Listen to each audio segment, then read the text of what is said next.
I can't see myself. Do I look good? Yeah. Okay. I mean, you're in frame. Okay. Ready?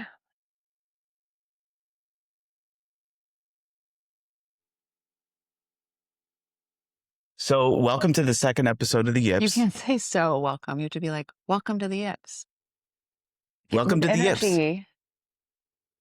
Welcome to the Yips. Once more with feeling. Welcome to the Yips. A baseball podcast for people who love or like a base. Wait, start over.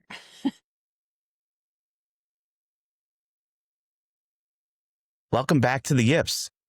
Episode 2 of a baseballish podcast for people who love or just like baseball.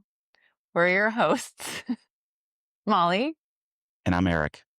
And today we are going to be talking about this week in baseball. Mm-hmm. And also, in honor of Puerto Rican Pride, we are going to do a little deep dive about Javi Baez. And I'll be leading that discussion as someone who really knows nothing about baseball. So stay tuned.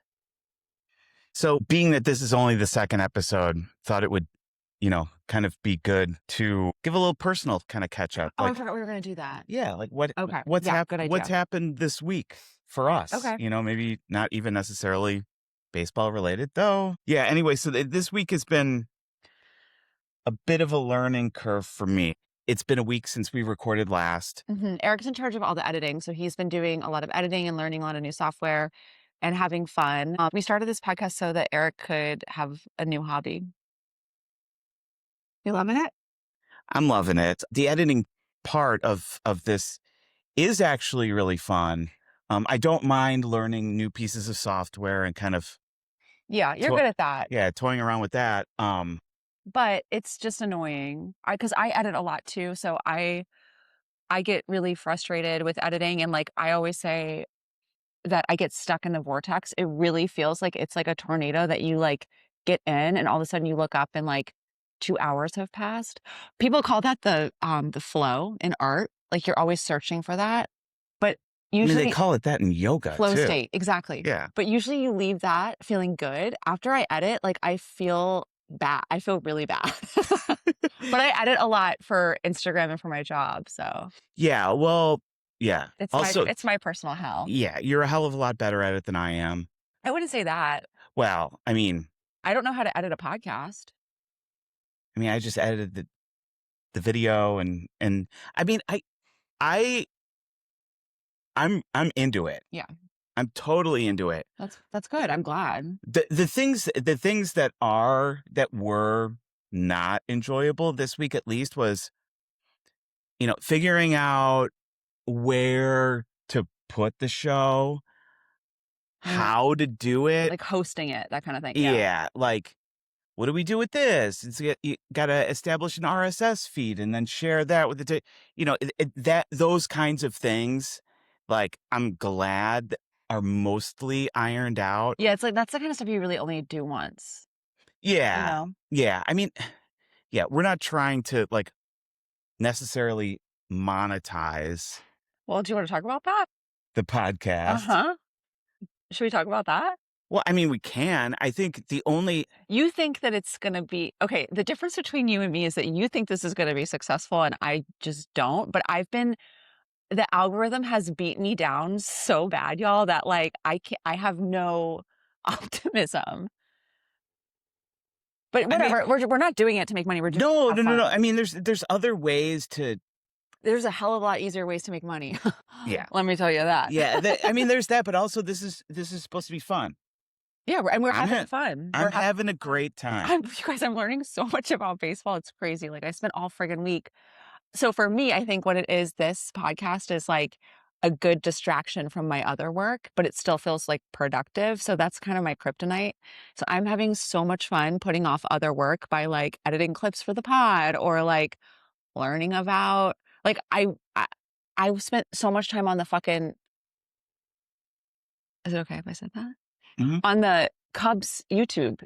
The MLB YouTube. The MLB YouTube is so good. Oh, it's amazing. It's incredible. It's incredible how much content they're able to just like churn out in near real time of like incredible quality. I mean, it's And staggering. not only that, but because I'm, like, more on the social side of things, I'm getting a lot of the, like, third-party social MLB targeted stuff. So, like, these content creators who make a living just talking about baseball, and it's so funny because some of there's so many people in, like, the baseball analysis space that I'm just really overwhelmed. But anyway, we're having fun and I don't know. No, you are. Yeah, I mean, it's this week for Molly. It's been a big week for both of us. Well, yeah, but I do feel like you're drinking baseball from the fire hose, basically. I literally am, and like Eric has never been happier. No, I mean It's sick. we were We're like going to a sitting on the baseball couch. game today. We're literally going. Yeah, we're like, oh, Oh we yeah, have to record this quickly because we were going to a baseball game. yeah. This morning we woke up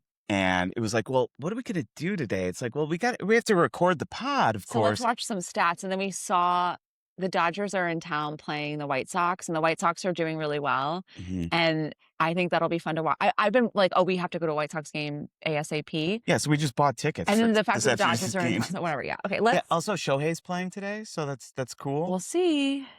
I mean, he's supposed to. Mm. So this week in baseball, quite a few things happened, as Molly could probably say. Maybe, certainly too many to cover here. Oh yeah, this isn't a baseball. Don't come here for your hard hitting baseball news. No. So, my contribution to this week in baseball. Yeah. Yeah, Trey Mancini is back. Okay. Um, I've never even heard of this guy. okay, so Trey Mancini was a beloved Baltimore Oriole. He was a Baltimore favorite that finished third for Rookie of the Year in 2017 after playing 147 games, racking up 159 hits, which is incredible. So you're saying his first year was 2017? Well, yes. Okay. Yeah. He was a It was his rookie of it was first full season was 17. Got it. I think he played a few games in 2016, but it didn't count towards a full. Okay. So in 2017, finished third for Rookie of the Year. Again, playing almost every game, 147, How many games are there? Do you know? 162. Okay, so playing 147 out of 162 is pretty good. Yeah, not too many days off there. You know what I wanted to ask you? Hmm. And I think this is like a good time to bring it up. Like, what happens when Trey Mancini doesn't play? Somebody else plays his position? Yeah, I mean, yeah, Are there like alternates on the team? sure. There's backup catchers. There's And are there like White Sox players who just never get to play? Because they're like I mean, alternates? Or who? yeah, probably. Yeah, I Okay. mean, yeah, Okay. but I mean, injuries and everything else. We're getting really off topic here, but yeah, But I think that's good because okay, sorry. playing 147 out of 162 games is incredible. Okay. So yeah, that year, he racked up 159 hits, which, you do the math there. It's a little more than one per game, which is really impressive. He had a 293 batting average. Not so great. I'm learning. No, Right? that is. Oh, sorry. Yeah, no, that's that. Yeah, I mean, anywhere near 300. I thought we were going for 500. I thought we really want 1,000.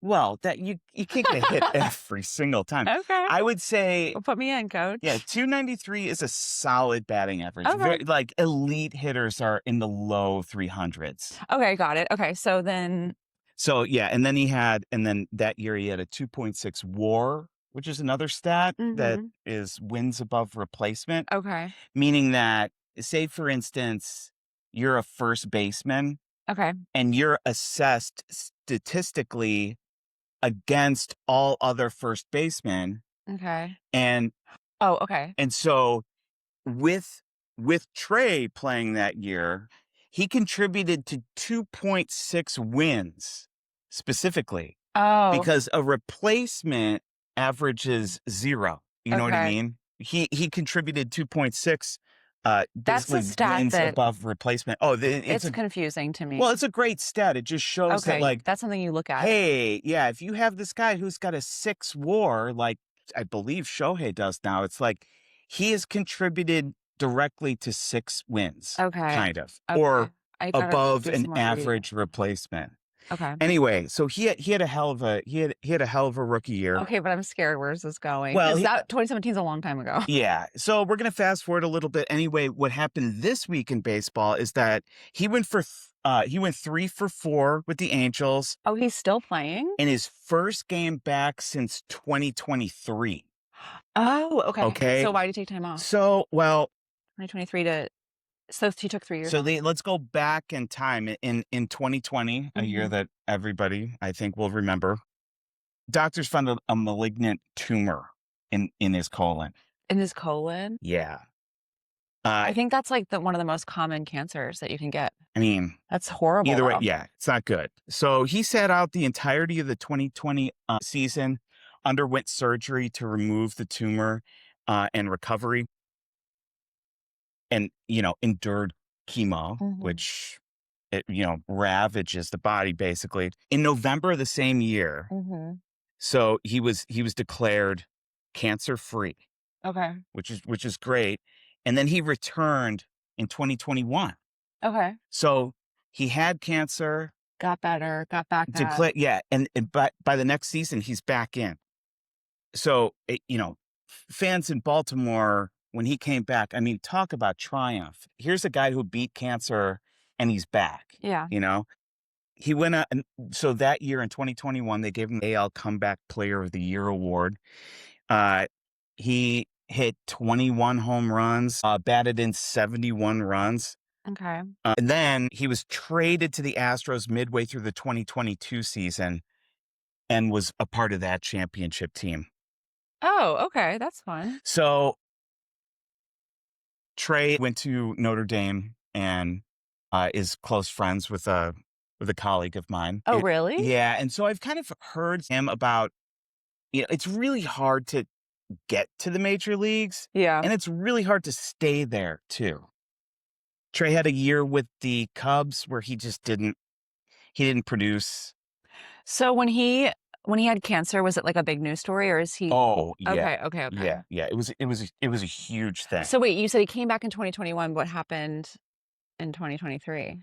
Well, so in 2021, comeback player of the year, hit some home runs, and then kind of after that, his stats kind of, Fizzled. yeah, it fizzled out. And he ended up taking some minor league contracts, yada yada yada. Fast forward to this year, 2026. Oh Uh, my God. Okay. This whole time I thought he was going to get cancer again. no, no, no, Okay, thank God. no. He had to go to the minors. Yeah, Okay. yeah, I yeah. mean, not great, but better than like, Well, he didn't have to go to the minors because of cancer. no, I know. I thought, no, literally, I thought that you said that he was gone. He made his major league return. So I thought something So happened with his basically, cancer. so basically, he starts off his career red hot, gets cancer, fights back, comes Mhm. back, does pretty well, but Kind of fizzles out. yeah, kind of fizzles out a little bit. Gets put on Ta- the back burner. well, yeah, he gets put on the back burner, but he ends up taking some minor league contracts. Okay. So he's not done, Mm-hmm. but he's not MLB like ready, Okay, or at got it. least no teams seem to think so. Mm-hmm. Anyway, he signs. I believe he signed a minor league deal with the Angels. Mm-hmm. And this week, they brought him up to the majors and they put him in the game. And that's Oh, where cool. he went 3 for 4 in his For the Angels? yeah, in his first game since 2023. Okay. Wait, So what does it mean to go 3 for 4? he had 4 at bats and he reached base with a 3 out of hit 4 times. 3 out of 4 times. Oh, Yeah, okay. really good. So yeah, let's go, Trey. It's good to see that he's back. Did you watch that game or did you see highlights? No, but I Oh. did see the highlights. Yes. Um, okay, wait, so he's playing for the Angels now? Yeah. Okay. Yeah. Cool. Well, we should keep our eye on him. Oh yeah. That's a fun comeback story, which I feel like is like one of your faves. Yeah. Who doesn't like a comeback story? Yeah. Okay, well, I want to talk about pride because I'm like new to baseball. I'm learning a bit more about the fan base. And a friend of mine is doing some work for the NHL for specifically what's the Chicago hockey team? The Blackhawks. The Blackhawks, sorry.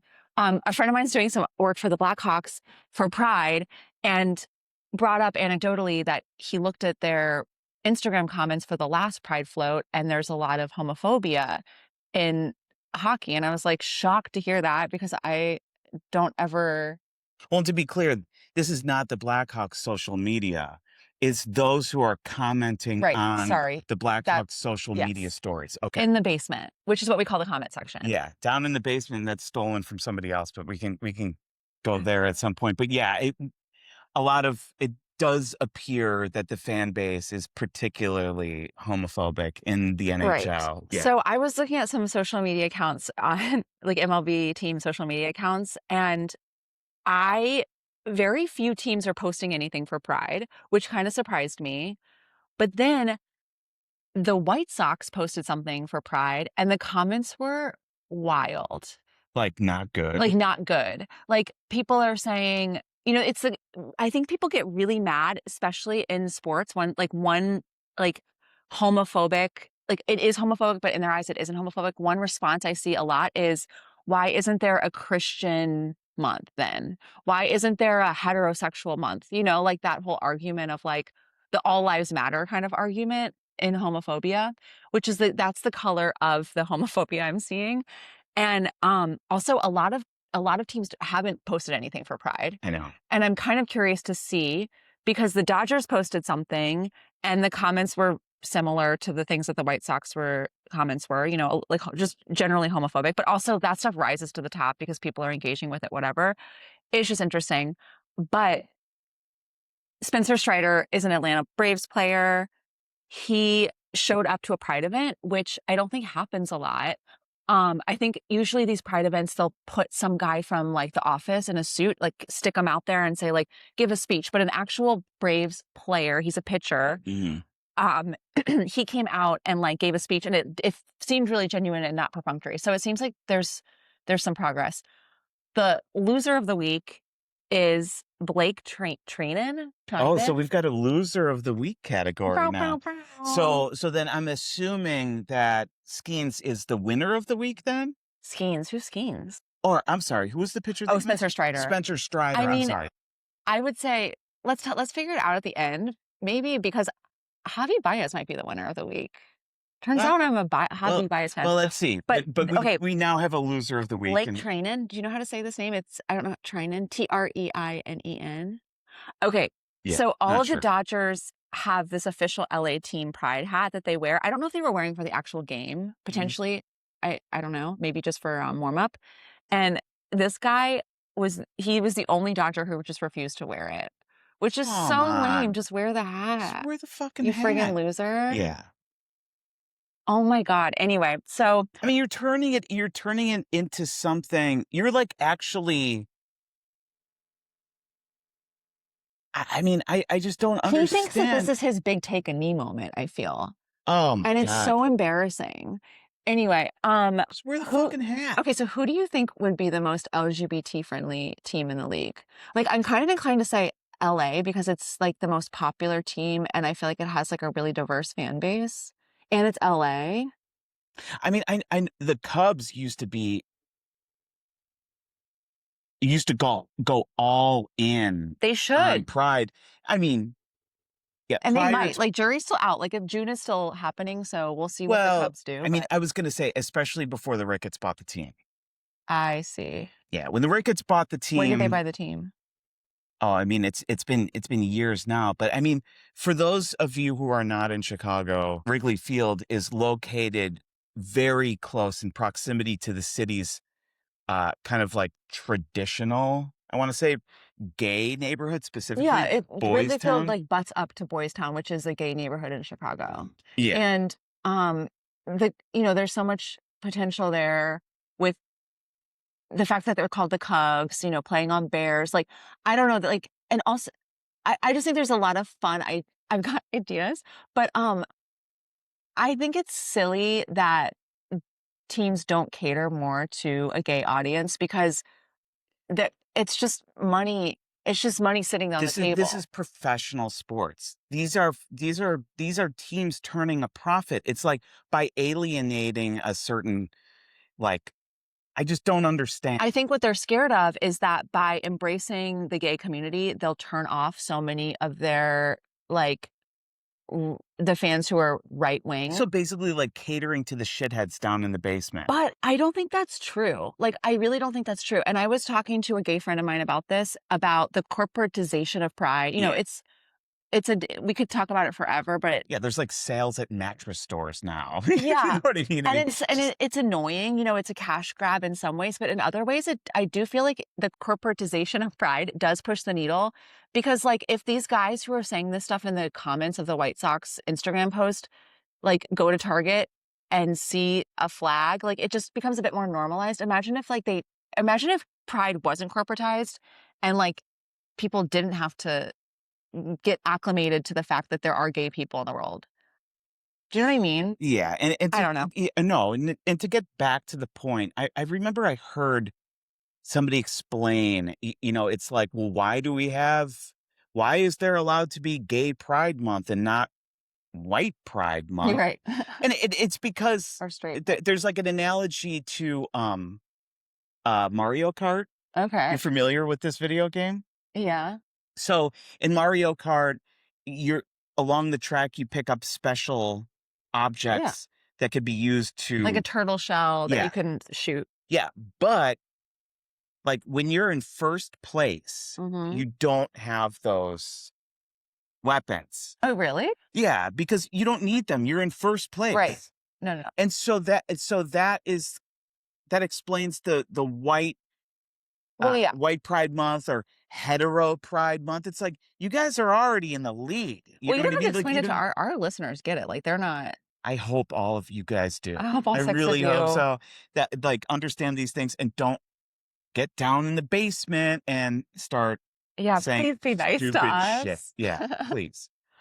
But yeah, I mean, the way that I don't understand, it's like, listen, whether you like it or not, this like, Gay people are real. yeah, and a lot of them probably like your team, so quit shitting all over them. Yeah, Well, and I mean, to be a bit darker about it, a lot of them have money, you know what I mean? And, like, that should if the buck stops here, like, you would think that they would embrace them. I've been thinking about this a lot lately with hockey and, the heated rivalry oh yeah, thing because it's like hockey teams should really be embracing a gay audience right now, like, strike while the iron's hot and get new fans. I mean, I'm a new fan to baseball. Like, you can convert people at any age. yeah. I mean, it's also just like the leagues can embrace, like the NHL can embrace, um, the heated rivalry mania and probably capitalize on it in a number of ways. Um, They should, and they should. and yeah, they should, and not like kind of like bend to internet trolls and bigots. I agree. It's just come on. I agree. Okay. Okay, so all right, let's talk about Javi Baez I because of love to Puerto talk Rican about pride. I love to talk about Javi Baez anytime you want. Okay, Almost. so I didn't know anything about this guy. I did some research and I didn't do the kind of research where I have any statistics whatsoever, and that's the charm that I'm bringing to this conversation. So, Javi Baez is Puerto Rican. Mhm. He was born in Puerto Rico, and his nickname is El Mago, Yeah. or Javi is kind of a nickname because it's short for Javier. Hmm. Might not have known that. I'm learning a lot. Okay, do you know how many Instagram followers Javier Baez has? Oh my God. I mean, he's been in like the public spotlight now for over 10 years. I have this is where your expertise comes in, That's and different. mine is very lacking. I don't know. Mm, Fi 1.4 million, 1.4 million. which is pretty impressive. Okay, so I was gonna say who do you think 500,000. has the most?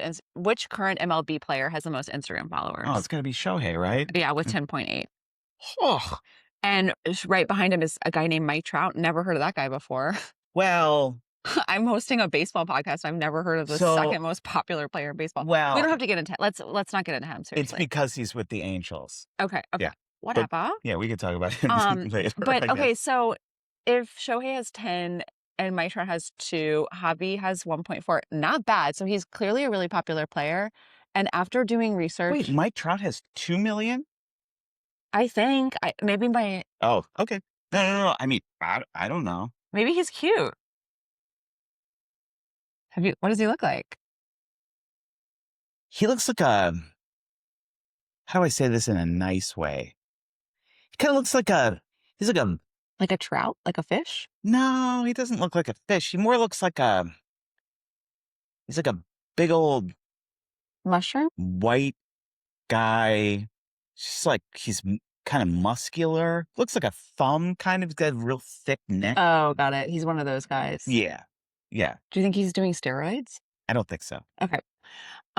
Well, okay, so Javi's doing pretty well. He's a fun player to watch, Oh. and so I think like I get why he's popular now. Yeah. Um, he is called El Mago, which means the magician. Mhm. Did not know that. Mhm. So I'm also learning Spanish during doing research. Okay, he was born in 1992 in Puerto Rico. Mm-hmm. His dad died when he was 10, Yeah. but that's why he got into baseball, and his brothers also were into baseball. I don't know how many brothers he has, but in 2005, his mom and 2 sisters and him moved to Florida. Moved to the mainland. Yeah. So his sister could get treatment for her spina bifida. Oof. So at that point, he's 13, and he said it took him 2 years to learn English. That sounds so difficult, like being 13 and in the US and not speaking English. Yeah. So he played high school baseball at Arlington Country Day School, and I'm kind of getting the impression in my research that this is like a popular place for baseball, like a good high school baseball team. Oh, so you think maybe somebody saw something in him and was just like get him to this high school? I think so. I mean, because he's been playing baseball his whole life, and like he's 13, he's from Puerto Rico, he doesn't speak good English. Like I bet like a coach was like, yeah, like let's like Yeah, whittle this guy into like a perfect specimen. I mean, he's incredibly athletic, and I'm sure that was apparent when he was young. Well, I think also in high school, what impressed his coaches, like he wasn't super impressive at first his first 2 years, but in junior and senior year, he played every position basically. So he was a really versatile player, Which he was in the in which majors he too. turns out to Yes. be still. Yeah. Okay, so do you know that he has on the back of his neck, like you know what, like there should be a name for that. It's not a tramp stamp, but it's like it's a very specific place to get a tattoo. He has the MLB logo. Yeah. And he got it. And it's big. It's big. And he got it with like his brothers and his cousins. And he got it when he was a senior in high school. And I read this story that he was like in a group talking to some scouts, and they were asking him what university he's going to play in. And he turns his head and he goes, "The University of the Major League." Wow. Yeah. That's awesome. I mean, that's the kind of he doesn't guy remember he is. saying that, but he's like showy. He's very confident in himself, it seems. He did commit to play college ball, but the Cubs scooped him before he could do that in 2011. Mm-hmm. So he was 18 at that point. And that's something I am learning a lot more about through this research is like, I guess I assumed that if you got drafted, is that what it's called in baseball? If you got drafted into a Major League Baseball team, you got drafted into the team and they put you, like you traveled with a team and you did everything with a team. But no, you get drafted by a team and then they put you in their minor league circuit, and they like send scouts out to keep an eye on you, and like the coaches keep an eye on you. And it's like, there's player this whole development, huge network of people on every baseball team that's like, that are all over the country too. It's not like a central, which I think is pretty interesting compared to other sports. Yeah, I mean, maybe we should, for the pod, of course, take a road trip to Iowa to go see the I Cubs. Oh, that'd be really fun. Yeah, the I Cubs are their AAA affiliate, and a lot of players, a lot of players from the pros, when they get injured, do their rehabs there and things like that. So it's possible you'd see like a real MLB guy is like, you know, making a rehab pitching start at AAA. Okay, so the other thing I'm learning is that these guys who are in the minor leagues but play like they're a Cubs like draft pick, or they're on the Cubs, but they're in the Cubs organization. They're in the Cubs or organization. the Braves organization. Okay, that's the word. They call it the farm. Okay, I like that. Okay, if they're in the farm, They I guess not all of them, but the ones that they have good prospects will go to the Cactus League, which is what they call spring training in Arizona, which is so cute. And I think so there's spring training in Arizona. And I'm not telling you this, I'm telling Yeah. our our beautiful listeners, all 6 of you who maybe Yeah. don't know this. The hell are we doing this for? Yeah. There's a Cactus League for spring training in Arizona, and then there's like a Grapefruit League, I think it's called, for spring training in Florida. Hmm. That is so cute. Okay, so he does that for like 2 years in the minor leagues. The Cubs were worried about his aggressiveness. I don't know what that means, but Well, it was evident in the season that he was called to the majors. So the Cubs were out of contention. They have this prospect. I can't remember if at that point he was in double or single A, uh, or double or triple A. I can't remember, but they called him up. They're like, "Hey, come on up. The season is mathematically over. Let's see what you got. yeah. Let's give you some time in the majors and see what you do with it." And my man, What did he do? I don't even know I mean, this. he struck out constantly. He was swinging. He was taking home run swings. He was looking for to make a big Splash. splash. Okay, this is And Javi Baez to a T. yeah, he's swinging at everything, which he still kind of does. It's He like, takes a lot of risks, ooh, which well, it makes it sometimes they pay off and sometimes they don't. he is not known to be disciplined in the batter's box, so to say. I mean, Right. he takes risks defensively, that have worked out a lot for him. I wouldn't say that swinging at a pitch that's 2 feet outside the strike zone is taking a risk. I think it's more just like Okay. it's a non-disciplined approach. And this is So do you think that's what they meant by aggressiveness? yeah, yeah. Okay. And Yeah, I guess that's an aggressive. So it was an aggressive. It wasn't like it wasn't a sportsmanship comment. n no, I Okay. don't think so. Yeah, at least I wouldn't interpret So it that way. I didn't even look into this really too much, but I don't know how he is as like from a sportsmanship side. Like okay, Oh, yeah, yeah. I because mean, that comes he's up like with Pete Crow Armstrong telling the woman to suck his dick. You know what I'm saying? Like yeah. so when I heard he's aggressive, I'm like, are they just being racist? No. He's an aggressive player. Yes. Yeah. So okay, but so he gets to play for the Cubs. His first game is in like at the end of the season in 2014, I think in August. So like you're saying, like they're like, okay, the season's basically over. Yeah, let's see what you got. Um, so yeah, he starts playing for the Cubs August 5th, 2014.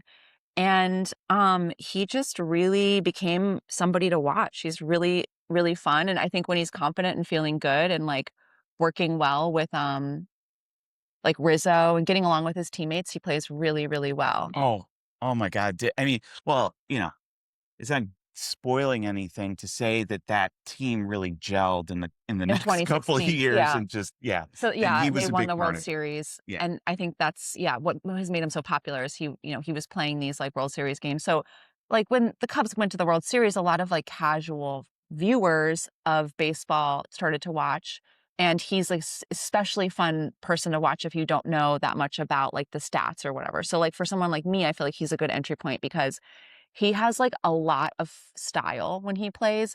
He's very funny. Like I recommend watching a highlight reel of his what's it called when he gets somebody out by touching?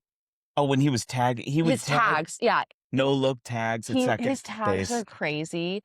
He I watched one where they were playing against the Dodgers and he tags the player out and then he like wags his finger and like squats and is like no no no no no and the Dodger is just like laughing his ass off. Yeah. He's really fun to watch and he's got a lot of like cute little moves and like Well, he kind of started an interesting thing, whereas he would uh really push it. So he would, maybe try to take an ill-advised extra base, yeah. and so he would slide in Mhm. to base often head first, which is dangerous, and that's why all the guys are Yeah. wearing these oven mitts Mitts. now. Mhm. But he would do this move where he would Swim. yeah, yeah, it would look like he was swimming, and so that it would make it really hard for the defensive to tag Tag him him. out because he was He's always like a just like, windmill. yeah, he's just wiggling around Yeah. basically. Okay. Yeah, So that's another thing is like awesome. some of the things I was listening to, like one of the commentators was like, Javi Baez, he's always safe. Like he just always gets there. So yeah, fun player, and he ended up getting traded to Detroit. He was playing shortstop, which I just found out means second baseman. Don't know why they call it that. We'll figure that out later. Great topic for another A pod. shortstop is not a second baseman. What? No. No, the shortstop position So, is near is wait, between. he wasn't playing second base? Well, he's played everywhere in the field, but Okay. shortstop is I a saw a lot of him at near second base. well, yeah. But a shortstop That's a whole other player. and a second baseman are two Okay, distinct that's what I positions on thought the field. last week, and then I got confused. Okay. I was like, oh, I guess I have to memorize these little cute So names. basically, there's a first and a Okay, third. they know. I don't. Don't explain it to them. This is humiliating. Okay. Okay, so anyway, he got traded to the Detroit Tigers, and now he plays outfield. So he doesn't get to show off as much in the outfield, but he does make some impressive defensive Oh plays. yeah. He's still a decent hitter. He's a Hmm. fun guy to watch. He had a hell of And a season last season. I mean, yeah, the I Tigers watched were some. good last year. Yeah. I watched some highlights. Yeah. So yeah, that's Javi Baez. He's a family man. I tried to find any gossip about cheating, infidelity. I couldn't find anything juicy, unfortunately. I was a little worried about that when you I when you honestly said, "Hey, I didn't. want to profile this Javi Baez guy." I It's didn't like, look too hard. yeah. TBH. But yeah, it was fun to learn about him. And now that I know this, like now that I've watched him play, it makes me want to watch the Detroit Tigers. Well, yeah. And I I mean, love their uniforms. oh yeah. Hey, The, Toad, can you stop that? Thanks. Just out here being a mother and a podcaster. All right. Okay. Great. I'm really happy that you profiled him. It's yeah. For somebody who likes Pete Crow Armstrong, it's watching that style of player. I mean, I don't know if anybody did it as well as Javi did. Yeah. At least not for me, a kind of Yeah. traditional Cubs fan for sure. Yeah. Yeah. Yeah. Oh, I also wanted to bring up, just briefly, like Javi Baez, when we were talking earlier about these farm teams, Javi Baez played like 2-ish years, I think, in the farm team before he actually debuted at Wrigley. Yeah, he was in the minors for a little bit. And that is pretty traditional, I feel like, if you're gonna make it to the team. But we just saw this other guy who is 28 and it's his rookie year for, I think, the St. Louis Cardinals or for the Cincinnati Reds.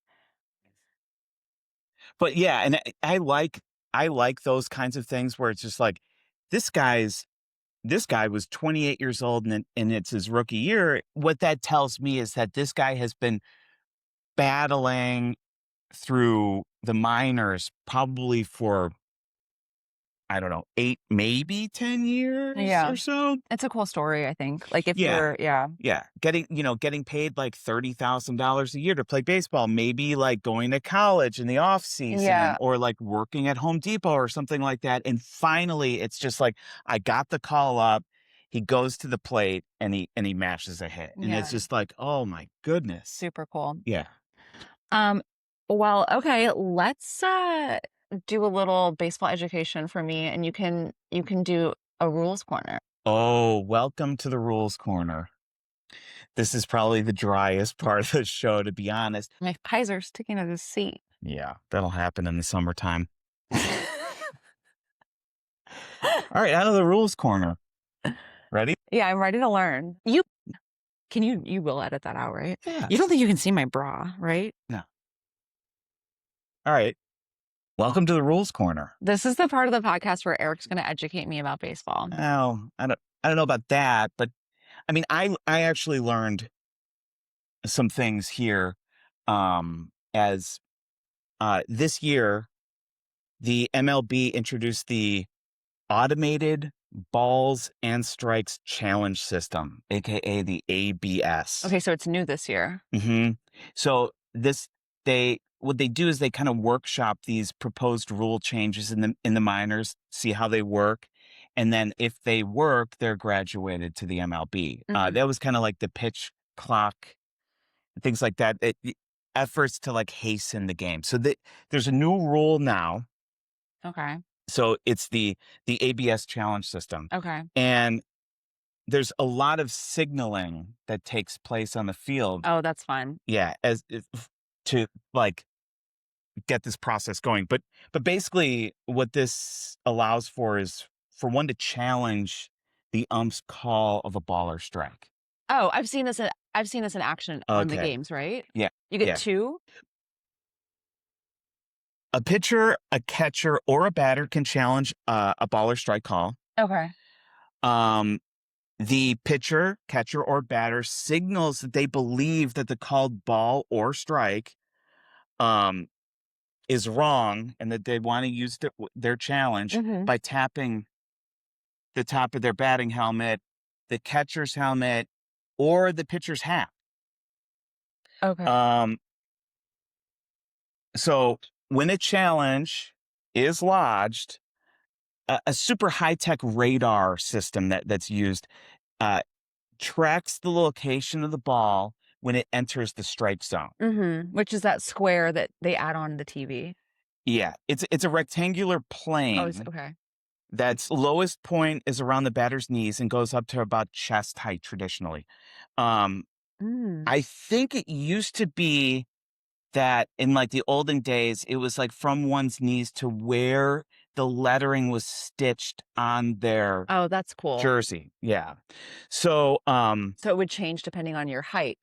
yeah, yeah. And it still does. Oh, it's adapted to whoever is batting. Yeah. Okay. Yeah, yeah, yeah. But now in the high tech world of all this photo stuff that we have available, Yeah. I read that the lower bound, Uh-huh. so the bottom of the rectangle is 27% of the batter's height, Okay. and the upper bound is 53.5% of the Oh my batter's height. god. I'd love to be in the room where they figured out those actually, no, it'd be so boring to be in that room. Oh my god. Yeah, I was like 53.5%. Also, it's like how like is this I'm like wondering, is this happen in real time? Like when the guy steps up in the batter's box, Mm, does the camera like read the person's height and then do these calculations? right. So I mean it's exhausting. But and then the side bounds of the strike zone are in between the inner edges of the batter's box, which is the Okay. kind of painted area where the batter needs to stand it. Okay. Um, that's a lot. And especially for somebody like me whose brain is like super smooth. So, we got that part out of the way, and hopefully that makes sense. No, So, that I think you explained it well. I think that I'm surprised at how precise it is, and I bet you're right that they take those numbers in real time, like, when they walk up to plate, because if it's that precise, I mean, the different shoes you're wearing could change it. yeah, I mean, when you get down to half percentage points. Exactly. So, okay, so we got the strike zone out of the way. Yeah. We get that. We know that there's a challenge system now that either the catcher, the batter, or the pitcher Mhm. can elect to challenge a called ball or strike by the umpire Okay. by tapping their helmet, hat, or whatever. And so now this is a part where I think a lot of people are confused. So each team starts the game with two challenges. Okay. And challenges are only lost if a challenge is lodged. So in this example, say I'm to bat Mhm. and you're pitching Mhm. and one of the dogs is catching Mhm. and you throw a pitch That's so cute. and the umpire standing behind Pete Mhm. calls your pitch a strike. Okay. And I'm like, no, no, no, no, no, no. That was out of the zone.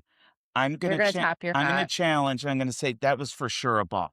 Goes to review. It turns out it was a strike. Mhm. Um, The original call was correct. yeah. Your challenge was My team lost one of their 2 then you would challenges lose it. in there. Now, the other important caveat too is that nobody else can help. Oh, Meaning, like, a batter can't look to the dugout and see if the manager, for example, or like that's or interesting. like look down the field to at the third base coach to be like, should I challenge this? It's like the decision needs to be made by only these 3 people and without the aid Individually. of anybody else. Right. So, I mean, it's really offense versus defense, Yeah. you know? So, basically the defensive players are the pitcher and the catcher, Mhm. and the offensive player is It's only the the batter. batter. Yeah, so Mhm. there's really only 2 parties here. Okay. Does that make sense? Yes, it does. I have a question. The can the catcher and the pitcher sort of decide together by, like, making because they have little symbols, like, should we challenge that? Do you think that Yeah, I mean, yeah, it's possible. I okay. mean, they're on the same team. Yeah. So they can consult And with they're one another. communicating Mhm. non-verbally all the time. Yeah. So But, okay, what would happen if in that scenario where it is a strike, you lose your challenge? and it's a strike. Okay, but then what if your challenge was correct and it was a ball? So if it was a ball, uh, I wouldn't be charged with a strike on the count, and my team wouldn't lose That's what I that wanted to know. challenge. Okay. So you start with 2, and I mean, theoretically, you could Challenge challenge everything. everything, and if you're right every time, you're not gonna. If you're right every time, it means the umpire is making bad calls, Mhm. right? Okay. Yeah. And this is controversial because, there's 2 camps of people, basically those who are for the ABS. Well, there's more than a couple different kinds of people, but basically, there are in one camp, it's like there are folks who are looking forward to these advancements, and they want to remove the human element from the game completely, whereas some traditionalists, I mean, I think I straddle both lines because I think there is a strategy involved in, uh, Choosing when to swing. well, I mean, there's that, but Yeah. also like in formulating the game plan, Yeah. the teams know who the ump is going to be. Yeah. So it's like, well, this home plate ump has called balls and strikes for us 50 times. W- He usually, this person usually calls things outside strikes and inside pitches are balls generally. It's like teams get to know that ump's strike zone Right. and can use that to their advantage and, potentially. But what the ABS does is it takes away that like kind of that nuance in the game Yeah. to just say, no, this is a formula that we use to, Yeah. and a radar and like these cameras and yada, yada, yada. I mean, I could see why that would be divisive. Like yeah, it's tough. I mean, I there's so much just the fact that this, rectangle strike zone is so precise. It's almost like to hear that it's 53.5% of the height, it's kinda yucky in a way. But then there's also it's nice that we can like, making a call now and, like, having these people analyze with the radar and the videos and this angle when somebody's out or not, like, it does make it more fair, right? yeah. Oh, yeah. I mean, So it's tough. I don't no, know. it is a really tough one. I mean, I like to, part of the way that I think about it, Mm, I mean, like I said, I straddled the line. I'm not sure which side I necessarily fall on because I don't think either are wrong. mhm, Uh, I do like the added bit of strategy that teams need to understand who's on the officiating team and mhm, how they call a game. I mhm, think that's cool. mhm. I do like the ABS, like, kind of review thing. I mean, I think about it like, so the pitcher is not just a baseball pitcher anymore, but more like he's playing darts. Mm, You know what I mean? yeah. Like it's either on the dartboard Or it or ain't. it's not. Yeah. Yeah. So it is, it's a I hear tough one. you. It's a tough one. Um, but it's kind of highlighted a couple things. One, the the umpires are incredibly accurate. I mean, now that you can see the pitch track, like when you're watching the game, it's Yeah, like it there's validates them almost. yeah, there's not. I mean, there are bad calls being made, but not a lot, and not by a lot either. Um, Yeah, yeah, I mean, it is highlighting, some pretty impressive things. The other thing is that, like, the law of averages, I think, applies here with this huge sample size to say it's like, well, you got a bad call and you were called out on a pitch that was really a ball, but you'll probably get it back. Meaning yeah, that, yeah, even out. yeah, yeah, Yeah, I do think that what it I like the challenges because it adds this, like, element to the game that first off, it creates this, like, natural pause where, like, as a new viewer, I'm like, "Wait, what's going on here?" Like, is the person gonna be correct in their challenge? Like, that is kind of a fun element, yeah. and then to hear that, especially for the batter, you really have to be, like, pretty confident, and I imagine, like, you have to be pretty confident to challenge it, and then it's a risk because you only have 2, and to know that they have to make that decision with only their, like, heart in the moment.